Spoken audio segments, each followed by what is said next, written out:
ആഭ്യന്തര കലഹവും കൂട്ടക്കൊലകളും തുടരുന്ന സുഡാനിൽ അതിഭീകര സാഹചര്യമെന്ന് ഐക്യരാഷ്ട്രസഭ. സായുധ സംഘമായ റാപ്പിഡ് സപ്പോർട്ട് ഫോഴ്സ് ആയിരക്കണക്കിന് നിരപരാധികളെ നിരത്തി നിർത്തി വെടിവെച്ച് കൊല്ലുന്നതിന്റെ ദൃശ്യങ്ങൾ പുറത്തുവന്നിരുന്നു. രാജ്യത്തിന്റെ അധികാരം പിടിക്കുവാൻ പൊരുതുന്ന തീവ്ര സായുധ സംഘങ്ങൾ നിരപരാധികളെ കൊന്നൊടുക്കുമ്പോൾ പ്രാണരക്ഷാർത്ഥം പതിനായിരങ്ങളാണ് രാജ്യത്തു നിന്നും പലായനം ചെയ്യുന്നത്.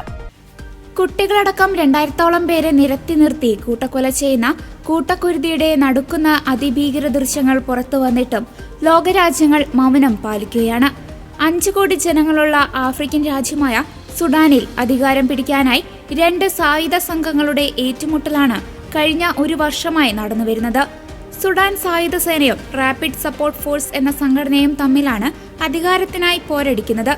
സുഡാൻ സായുധ സേനയുടെ കൈവശമുണ്ടായിരുന്ന എൽ ഫാഷർ പ്രദേശത്തെ സൈന്യത്തിന്റെ ശക്തി കേന്ദ്രം RSF പിടിച്ചെടുത്തതോടെയാണ് വീണ്ടും ഏറ്റുമുട്ടൽ ശക്തമായത്. കഴിഞ്ഞ ഞായറാഴ്ചയാണ് 18 മാസത്തോളം നീണ്ട ആക്രമണത്തിന് പിന്നാലെ എൽ ഫാഷറിനെ RSF പിടിച്ചെടുത്തത്. ഇതിന് പിന്നാലെയാണ് നൂറുകണക്കിന് ആളുകളെ കൊന്നൊടുക്കിയ ക്രൂരത അരങ്ങേറിയത്. കഴിഞ്ഞ ദിവസം വിമതസേനയായ RSF പിടിച്ചടക്കിയ പടിഞ്ഞാറൻ ഡാർഫർ മേഖലയിലെ ആശുപത്രിയിൽ 460-ലധികം ആളുകളെ കൂട്ടക്കൊല ചെയ്തതായി റിപ്പോർട്ടുകൾ പുറത്തുവന്നു.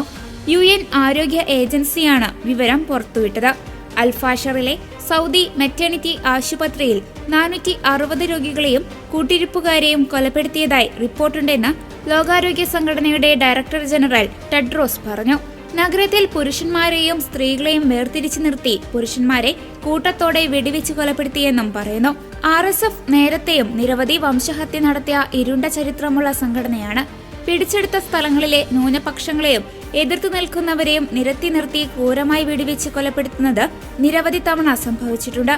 90% സുഡാനീസ് അറബ് വംശജരാണ് സുഡാനിലുള്ളത്. ബാക്കി 5% ക്രിസ്തുമത വിശ്വാസികളും 5% പ്രാദേശിക വംശീയ വിഭാഗമാണ്. ഇതിൽ തങ്ങൾക്കെതിരെ നിൽക്കുന്ന കുട്ടികളും സ്ത്രീകളും അടക്കമുള്ളവരെ നിരത്തി നിർത്തി വെടിവെച്ച് കൊന്ന ശേഷം ഒരുമിച്ച് കുഴിച്ചിട്ടു എന്നാണ് വാർത്തകൾ. UN ഇത് സ്ഥിരീകരിച്ചിട്ടുണ്ട്. കൊടും ക്രൂരത അരങ്ങേറിയിട്ടും ലോകരാജ്യങ്ങൾ പ്രതികരിച്ചിട്ടില്ല.